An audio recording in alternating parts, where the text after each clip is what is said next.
BNP Jamaat নয়, জুলাই সনদ বাস্তবায়নে দরকার এনসিপির নেতৃত্ব, মন্তব্য সার্জিসের। শাপলা প্রতীক বরাদ্দে নির্বাচন কমিশনের বিরুদ্ধে স্বেচ্ছাচারী আচরণের অভিযোগ। রংপুরে ফার ইস্ট লাইফ ইন্স্যুরেন্সের বিরুদ্ধে অর্থ আত্মসাতের অভিযোগ। বীমার মেয়াদ শেষ হলেও টাকা না পেয়ে হয়রানির শিকার গ্রাহকরা, সড়ক অবরোধ করে বিক্ষোভ। পাবনায় যাত্রীবাহী ভ্যানে ধাক্কা দিয়ে উল্টে গেল ট্রাক। 2 স্কুল শিক্ষার্থী সহ নিহত 3, গুরুতর আহত 2 জন হাসপাতালে ভর্তি, পলাতক চালক। গ্যাস লিকেজ থেকে ডাইং কারখানার বয়লার রুমে আগুন। নারায়ণগঞ্জে 5 শ্রমিক সহ 6 জন দগ্ধ, বার্ন ইনস্টিটিউটে ভর্তি, সবার অবস্থায় গুরুতর। এবং 22 দিনের নিষেধাজ্ঞা শেষে সাগর নদীতে মাছ ধরার উৎসব। মেঘনা তেঁতুলিয়ায় কাঙ্ক্ষিত ইলিশ পেয়ে উচ্ছ্বসিত জেলে, পদ্মার চাঁদপুর অংশে শূন্য জালে হতাশা।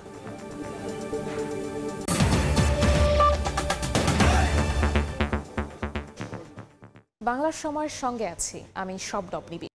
বিএনপি কিংবা জামায়াত নয়, জুলাই সনদের বাস্তবায়ন, প্রয়োজনীয় মৌলিক সংস্কার ও বিচারিক প্রক্রিয়ার ধারাবাহিকতা নিশ্চিতে এনসিপির নেতৃত্বই প্রয়োজন বলে মন্তব্য করেছেন দলটির উত্তরাঞ্চলের মুখ্য সংগঠক সার্জিস আলম। সকালে কিশোরগঞ্জে এনসিপির সমন্বয় সভায় প্রধান অতিথির বক্তব্যে তিনি কথা বলেন। সার্জিস অভিযোগ করেন, নির্বাচন কমিশন শাপলা প্রতীক বরাদ্দে স্বেচ্ছাচারী ভূমিকা পালন করছে। এই কমিশন দিয়ে নির্বাচন অনুষ্ঠিত করা সম্ভব নয় বলেও মন্তব্য করেন তিনি।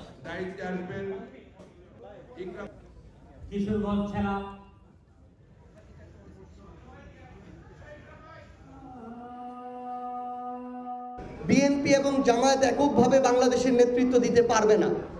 সেই জায়গায় তরুণ প্রজন্মের প্রতিনিধিত্ব আবশ্যক, এনসিপির প্রতিনিধিত্ব আবশ্যক। আমরা এটাও মনে করি, আগামীর বাংলাদেশে জুলাই সনদের বাস্তবায়ন, প্রয়োজনীয় মৌলিক সংস্কার এবং বিচারিক প্রক্রিয়ার ধারাবাহিকতা নিশ্চিত করতে এককভাবে বিএনপি এবং জামায়াত তাদের জায়গা থেকে নেতৃত্ব দিতে পারবে না। দক্ষতা ও নিষ্ঠার সঙ্গে কাজ করে সেনা সদস্যদের দেশ গঠনে ভূমিকা রাখার আহ্বান জানিয়েছেন সেনাপ্রধান জেনারেল ওয়াকারুজ্জামান। সকালে নাটোর কাদিরাবাদ সেনানিবাসে কোর অব ইঞ্জিনিয়ার্সের কর্নেল কমান্ড্যান্ট অভিষেক ও বার্ষিক অধিনায়ক সম্মেলনে প্রধান অতিথি হিসেবে যোগ দেন সেনাপ্রধান। এ সময় তাকে নবম কর্নেল কমান্ড্যান্ট হিসেবে অভিষিক্ত করা হয়। পরে কুচকাওয়াজ পরিদর্শন করে কোরের সদস্যদের উদ্দেশ্যে তিনি বলেন, দেশে ও জাতিসংঘের মিশনে কোর অব ইঞ্জিনিয়ার্সের অনেক সুনাম রয়েছে। এরই ধারাবাহিকতায় সততা ও নিষ্ঠার সঙ্গে কাজ করে সবাইকে দেশ গঠনে ভূমিকা রাখার আহ্বান জানান তিনি। পরে তিনি কোরের কর্মকর্তাদের সঙ্গে মতবিনিময় সভা করেন।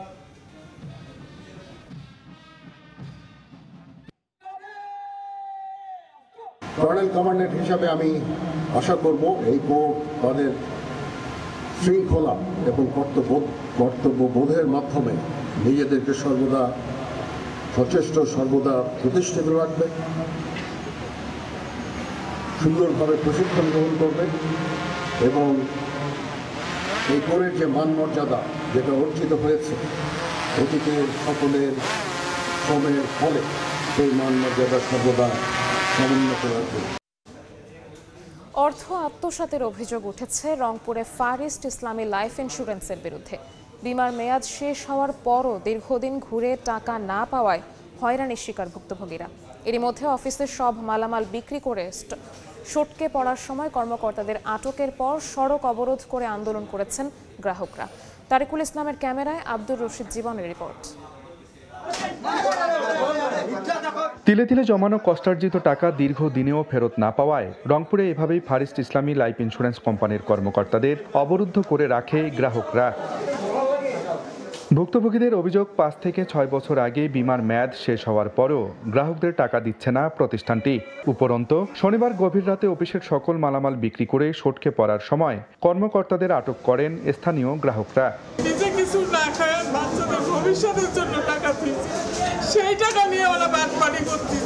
আসার পর ওরা এখন ভংচং দেখাচ্ছে, টাকা নাই। আমি ধান বেচাইছি, গরু বেচে টাকা দিছি, আমার কিস্তি শেষ, মেয়াদ শেষ, তারপরও আমাকে টাকা দিচ্ছে না, খালি ঘুরাচ্ছে। এই আসে দেখলাম যে অফিস সব টেবিল টুবিল তুলে গাড়িতে ওরা সব নিয়ে চলে যাচ্ছে।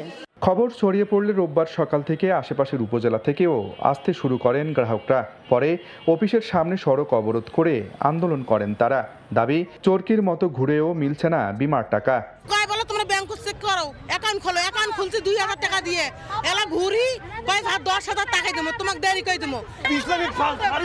ইসলামী ফারিস ইন্স্যুরেন্স প্রতারক, এর একটা বিষয়। অনেক লোকের হাজার হাজার কোটি টাকা নিয়ে আত্মসাৎ করার জন্য নিয়ে যা। এই টাকা পরিশোধ আছে 20 সালে, এবং 20 সাল তাই ঘুরাইতেছে, টাকা দিতেছে না।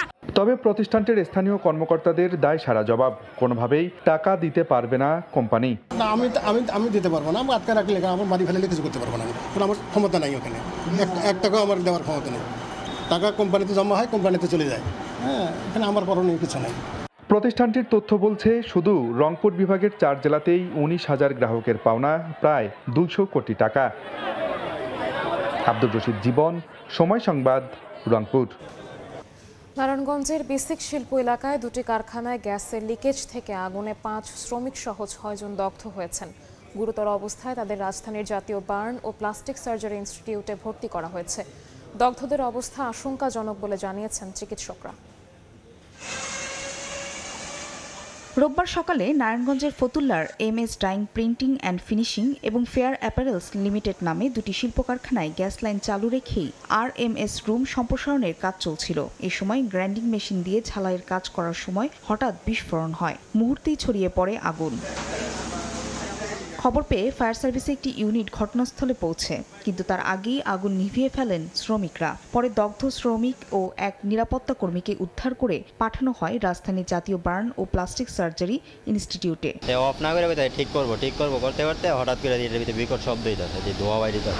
তৎনগত আমি যেখানে চাবি আসছিল আমাদের অন অফ করার, ওই চাবিটা আমি বন্ধ করে দিছি। যেহেতু গ্যাসের রুম, লিকেজ থাকতে পারে, তখন বিস্ফোরণ হয়। চিঠি দিয়ে ওনাদেরকে জানিয়ে দেবো যে আসলে এই ধরনের কাজ করতে গেলে অবশ্যই সতর্কতা অবলম্বন করতে হবে। দগ্ধদের সবার অবস্থাই গুরুতর বলে জানিয়েছেন চিকিৎসক। তাদের মধ্যে একজনকে ভর্তি করা হয়েছে ICU-তে। 6 জনের মধ্যে আমরা 5 জনকে ভর্তি রেখেছি, আর একজনকে আমরা অবজারভেশন ওয়ার্ডে রাখছি। তো 2 জন আশঙ্কাজনক অবস্থায় আছেন, কারণ ওনাদের শ্বাসনালী পড়েছে। বার্ন ইনস্টিটিউটে দেওয়া তথ্য মতে দগ্ধদের মধ্যে নাজমুল হুদার শরীরে 28%, আল আমিনের 17%, জালাল মোল্লার 14%, সেলিমের 10%, আজিজুল্লাহর 9% এবং নূর মোহাম্মদের শরীরের 2% পুড়ে গেছে। সময় সংবাদ, নারায়ণগঞ্জ। বাংলার সময় আরও থাকছে। কক্সবাজারে মাছ ধরতে গিয়ে পানিতে ডুবে নিখোঁজের 17 ঘন্টা পর কিশোরের লাশ উদ্ধার। ভোলায় মেঘনা নদীতে বাল্কহেডের ধাক্কায় ট্রলার উল্টে এক জেলে নিখোঁজ, আটক 3। মাছ ধরায় 22 দিনের নিষেধাজ্ঞা শেষে নদী সাগরে ট্রলার নিয়ে ছুটছেন জেলেরা। বেচাকেনায় সরগরম মাছ ঘাটগুলো। আশানুরূপ মাছ পেয়ে ক্ষতি পুষিয়ে নেওয়ার আশা অধিকাংশ জেলের। অবশেষে 22 দিনের অপেক্ষার অবসান, আবারও জাল হাতে মাছ শিকারে জেলেরা। শনিবার মধ্যরাত থেকেই নদী ও সাগরে মাছ ধরতে ব্যস্ততা বাড়ে চাঁদপুর, ভোলা ও পটুয়াখালীর জেলেদের। মেঘনা ও তেঁতুলিয়া নদীতে ব্যাপক ইলিশ ধরা পড়ায় খুশি সেখানকার মাছ শিকারীরা। রূপালী ইলিশে সংসারের আর্থিক সচ্ছলতা ফেরানোর আশা তাদের। 5 দিনের একটা অভিযান ছিল, অভিযানটা শেষ করে এখন নদীতে যাইতেছি মাছ ধরার জন্য। নিষেধাজ্ঞা মান্য করে লাস্ট সিজনের গাঙ্গে গেছি, লাস্টে যায় জাল মাছি, ইনশাল্লাহ আমাদের স্বপ্ন পূরণ হয়েছে। অবরাত শেষ, আমরা সাগরে গেছি, সাগরে যা মাছ পাইছি, আল্লাহর রহমতে ভালোই মাছ পাইছি। তবে পদ্মা নদীর চাঁদপুর অংশে কাঙ্ক্ষিত ইলিশ সহ অন্যান্য মাছ না পেয়ে হতাশ জেলেরা। এটা জাল টানতেছি কষ্ট কইরা, মনে মাছ নাই। এই যে 3টা মাছ পাইছি, আমাকে কষ্টকে হারবো। হ্যাঁ, পরে এই যে আঙুর এক নৌকায় খরচ আছে 10,000 টাকা, 12,000 টাকা। এর আগে প্রশাসনের পক্ষ থেকে 4 অক্টোবর থেকে 25 তারিখ পর্যন্ত অভয়াশ্রমগুলোতে মাছ ধরা বন্ধ রাখা হয়। এ সময় নিষেধাজ্ঞা সফল করতে অভিযান পরিচালনা সহ ভ্রাম্যমাণ আদালতের মাধ্যমে করা হয় জেল জরিমানাও। জব্দ হয় বিপুল পরিমাণ জাল ও চাটকা। পাশাপাশি VGF এর সহায়তা দেওয়া হয় নিবন্ধিত জেলেদের। ফাহরিয়া ফারজানা, সময় সংবাদ।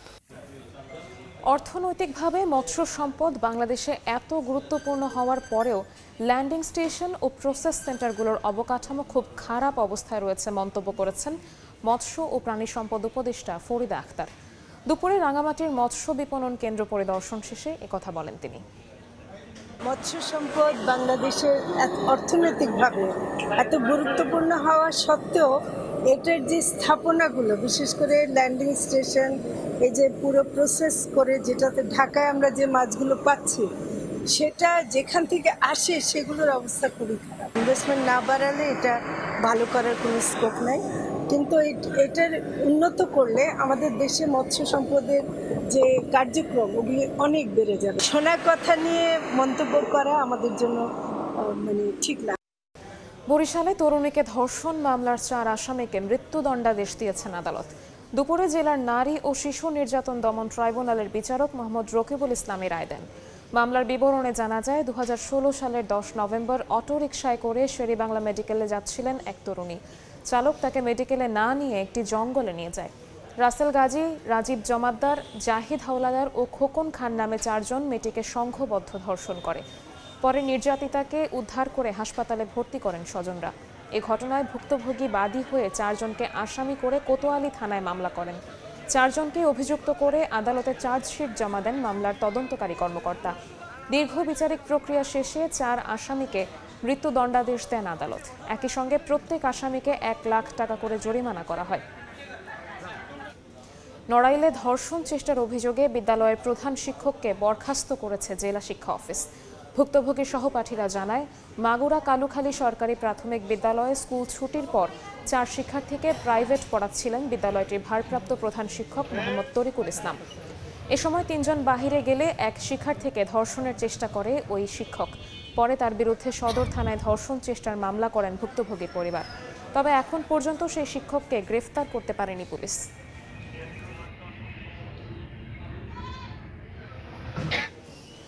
সামাজিক যোগাযোগ মাধ্যমে অপপ্রচার চালানোর অভিযোগে প্রবাসী সাংবাদিক সহ 2 জনের বিরুদ্ধে 50 কোটি টাকার মানহানির মামলা করেছেন গাজীপুরের এক বিএনপি নেতা। দুপুরে জেলার চিফ মেট্রোপলিটন ম্যাজিস্ট্রেট আদালতে মামলাটি করেন মহানগর বিএনপির সভাপতি শওকত হোসেন সরকার। বিচারক কাশিমপুর থানাকে তদন্তের নির্দেশ দেন। এর আগে এই নেতার নিজ বাসায় বসে দলীয় কর্মীর কাছ থেকে চাঁদা নেয়ার একটি ভিডিও সামাজিক যোগাযোগ মাধ্যমে প্রকাশ করেন প্রবাসী সাংবাদিক নাজমুস সাকিব। তবে অভিযোগ অস্বীকার করে চক্রান্তের শিকার বলে দাবি এই নেতার।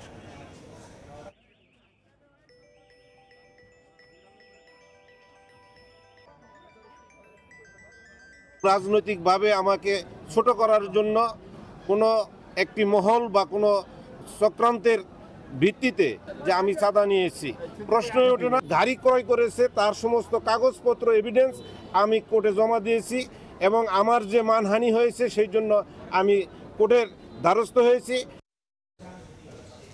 জনগণ ও দুদক কর্মকর্তাদের মধ্যে সম্পৃক্ততা বাড়ানো গেলে দুর্নীতি কমানো সম্ভব বলে মন্তব্য করেছেন দুদক চেয়ারম্যান ডক্টর আব্দুল মোমেন।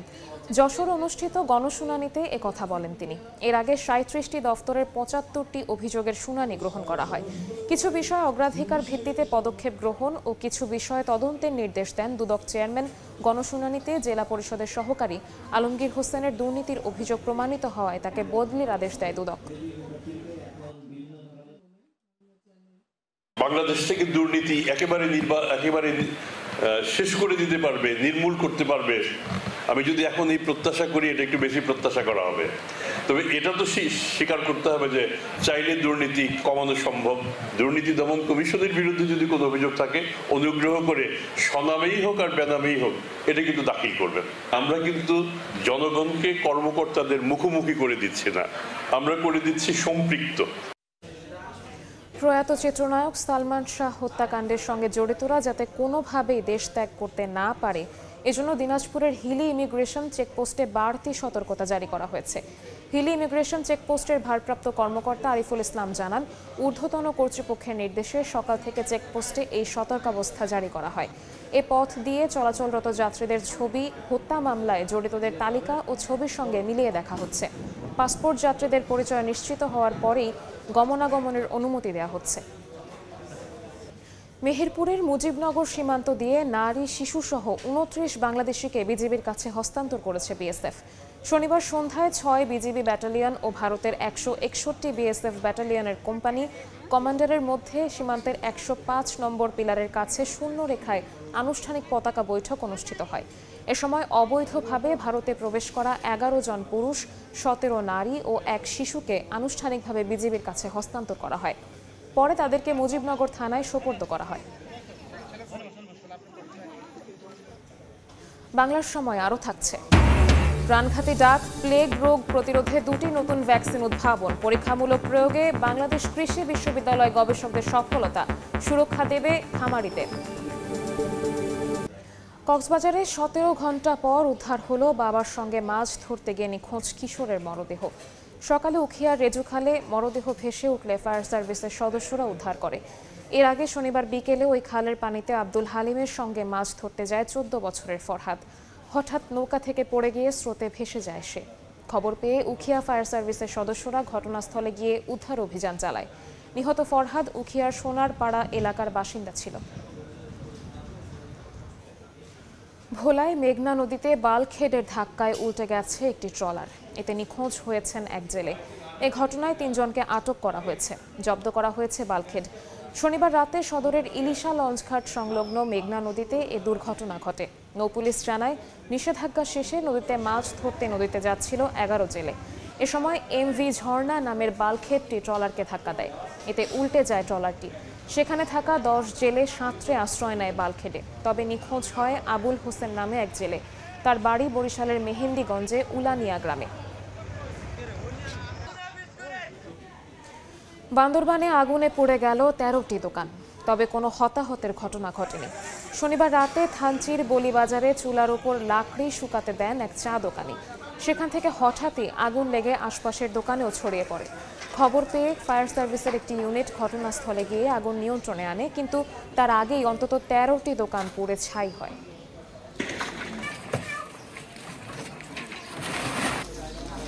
ভৈরবকে 65তম জেলা করার দাবিতে ঢাকা ময়মনসিংহ সড়ক অবরোধ করে বিক্ষোভ করেছেন এলাকাবাসী। সকালে উপজেলা শহরের দুর্জয় মোড়ে অবস্থান নিয়ে ঢাকা সিলেট ও ভৈরব কিশোরগঞ্জ আঞ্চলিক সড়ক অবরোধ করেন আন্দোলনকারীরা। এ সময় যান চলাচল বন্ধ হয়ে দীর্ঘ যানজটের সৃষ্টি হয়। দুর্ভোগে পড়েন যাত্রীরা। আন্দোলনকারীরা বলছেন, যতক্ষণ না ভৈরব জেলা বাস্তবায়ন হবে এই আন্দোলন চলবে।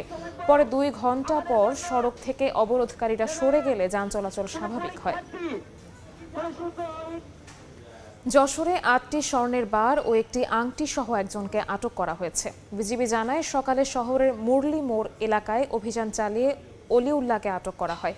পরে তার শরীর তল্লাশি চালিয়ে কোমরে বিশেষ কায়দায় লুকিয়ে রাখা 1 কেজি 20 গ্রাম ওজনের 8 পিস স্বর্ণের বার ও 1.45 গ্রাম ওজনের একটি স্বর্ণের আংটি এবং একটি মোবাইল জব্দ করা হয়। উদ্ধারকৃত স্বর্ণের আনুমানিক মূল্য 1,83,2,341 টাকা। ঢাকার যাত্রাবাড়ি এলাকা থেকে স্বর্ণের বারগুলো সংগ্রহ করে ভারতে পাচারের উদ্দেশ্যে নিয়ে যাচ্ছিল সে।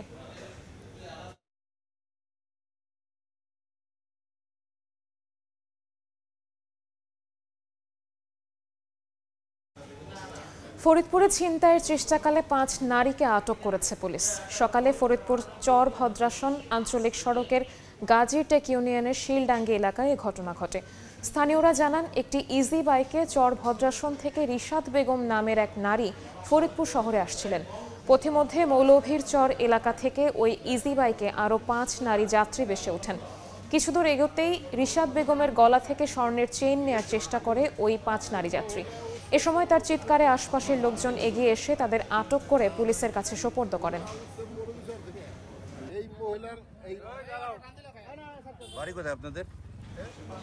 সুন্দরবনের জলদস্যু রাঙা বাহিনীর প্রধান নজরুল শেখকে অস্ত্র ও গোলাবারুদ সহ আটক করা হয়েছে। কোস্টগার্ড জানায়, সকালে শিবশা নদী সংলগ্ন কালাবগি এলাকায় চলছিল অভিযান। উপস্থিতি টের পেয়ে পালানোর চেষ্টা করে ডাকাত দল। এ সময় 2টি 1 নলা বন্দুক এবং 6 রাউন্ড তাজা কার্তুজ উদ্ধার সহ নজরুল শেখ ওরফে রাঙ্গাকে আটক করা হয়। সুন্দরবনের একাধিক রিসোর্টে চাঁদা দাবির অভিযোগ রয়েছে রাঙ্গা বাহিনীর বিরুদ্ধে। সুন্দরবনকে দস্যুমুক্ত রাখতে এ ধরনের অভিযান অব্যাহত থাকবে বলেও জানিয়েছে কোস্টগার্ড। ফরিদপুরের বালিশ চাপা দিয়ে স্ত্রীকে হত্যার ঘটনায় স্বামীকে গ্রেফতার করা হয়েছে। দুপুরের সংবাদ সম্মেলনে এ তথ্য নিশ্চিত করেন র্যাব 10-এর company commander squadron leader Tarikul Islam. তিনি জানান, দাম্পত্য কলহের জেরে ঝর্ণাকে বালিশ চাপা দিয়ে হত্যা করে পালিয়ে যায় স্বামী সৌরভ। পরদিন ঝর্ণার মা শেফালি বাদী হয়ে মধুখালী থানায় মামলা করেন। পরে গোপালগঞ্জ কাশিয়ানী উপজেলার ভাটিয়াপাড়া মোড় এলাকা থেকে স্বামী সৌরভ দাসকে গ্রেফতার করা হয়। প্রাথমিক জিজ্ঞাসাবাদ শেষে মধুখালী থানায় হস্তান্তর করা হয় তাকে। বাংলাদেশ রেলওয়ের ঝুঁকিপূর্ণ সেকশনের নাম আখাউড়া সিলেট সেকশন। আখাউড়া থেকে সিলেট অংশে বেশ কয়েক দফা মেরামত কাজ করা হলেও রেলপথটি ঝুঁকিমুক্ত হয়নি। 1 লাইনের এ সেকশনে প্রায়ই ঘটছে দুর্ঘটনা। রেলওয়ে বিভাগ বলছে, রেললাইন সংস্কারে 1,881 কোটি টাকার প্রকল্প অনুমোদন করা হয়েছে। নৌশাদ আহমদ চৌধুরীর ছবিতে ইকরামুল কবিরের রিপোর্ট।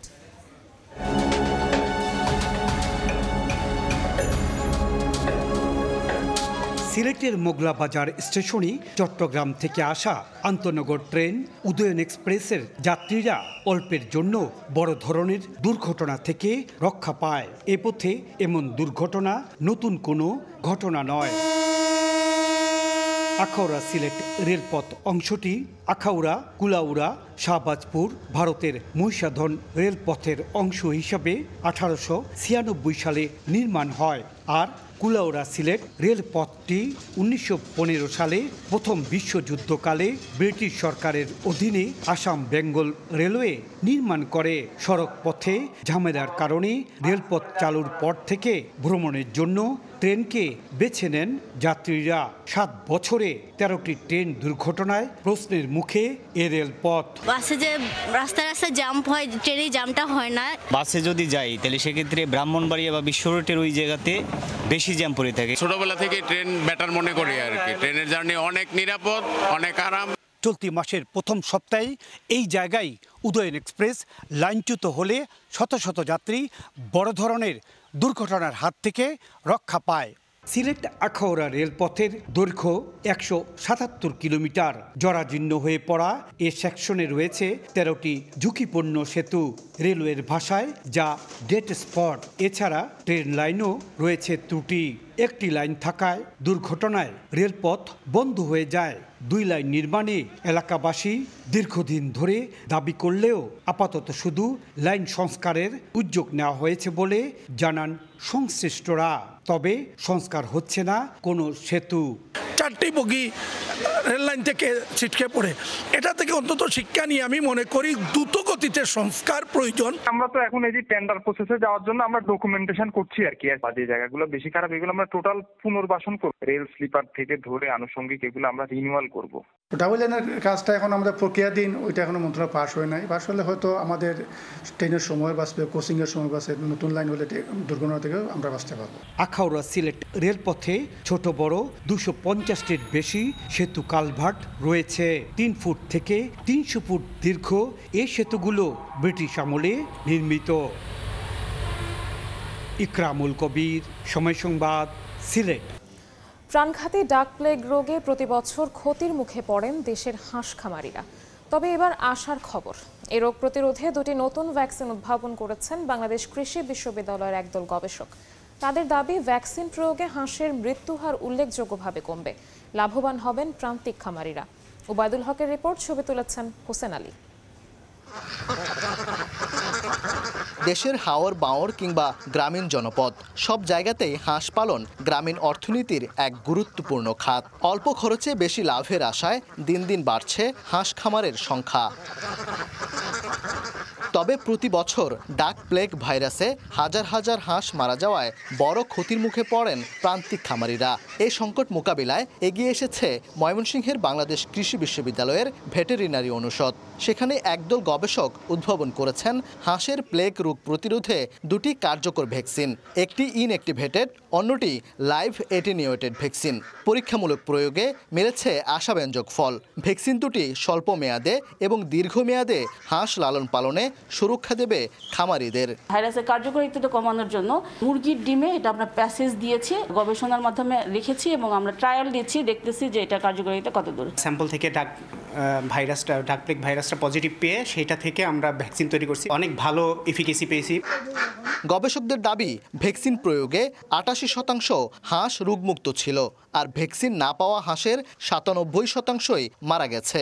ফলে এই ভ্যাকসিন ব্যবহার শুরু হলে কমবে হাঁসের মৃত্যুহার, সাশ্রয় হবে খামারিদের ক্ষতি, আর বাড়বে উৎপাদন ও আয়। এই ধরনের একটা ভ্যাকসিন যদি আজকে আমরা খামারিদের হাতে তুলে দিতে পারি, এই খামারিদের যে হাঁসের যে মৃত্যু হার, এটা বহু অংশে কমে যাবে, অর্থাৎ অধিকাংশ কমে যাবে। সম্পূর্ণ দেশীয় প্রযুক্তিতে তৈরি হবে এবং আমাদের টেকনিশিয়ানরাই তৈরি করবে। আমরা আশা করি যে কষ্ট কম হবে এবং অ্যাভেলেবিলিটি হবে। দ্রুত সকল ধাপ শেষ করে দেশের প্রান্তিক হাঁস খামারির কাছে ভ্যাকসিনটি পৌঁছে দিতে কাজ চলছে বলে জানিয়েছেন গবেষকরা। ওবায়দুল হক, সময় সংবাদ, ময়মনসিংহ।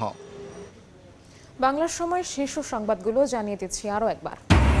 বিএনপি জামায়াত নয়, জুলাই সনদ বাস্তবায়নে দরকার এনসিপির নেতৃত্ব, মন্তব্য সার্জিসের। শাপলা প্রতীক বরাদ্দে নির্বাচন কমিশনের বিরুদ্ধে স্বেচ্ছাচারী আচরণের অভিযোগ। রংপুরে ফার ইস্ট লাইফ ইন্স্যুরেন্সের বিরুদ্ধে অর্থ আত্মসাতের অভিযোগ। বীমার মেয়াদ শেষ হলেও টাকা না পেয়ে হয়রানির শিকার গ্রাহকরা। সড়ক অবরোধ করে বিক্ষোভ। এই ছিল বাংলার সময়। এরপর সন্ধ্যার সময় নিয়ে সঙ্গে থাকবেন সহকর্মী ওমর ইনান। ধন্যবাদ নিবিড়। সন্ধ্যার সময় নিয়ে আসছি কিছুক্ষণ পর, সঙ্গে থাকুন সময়ে।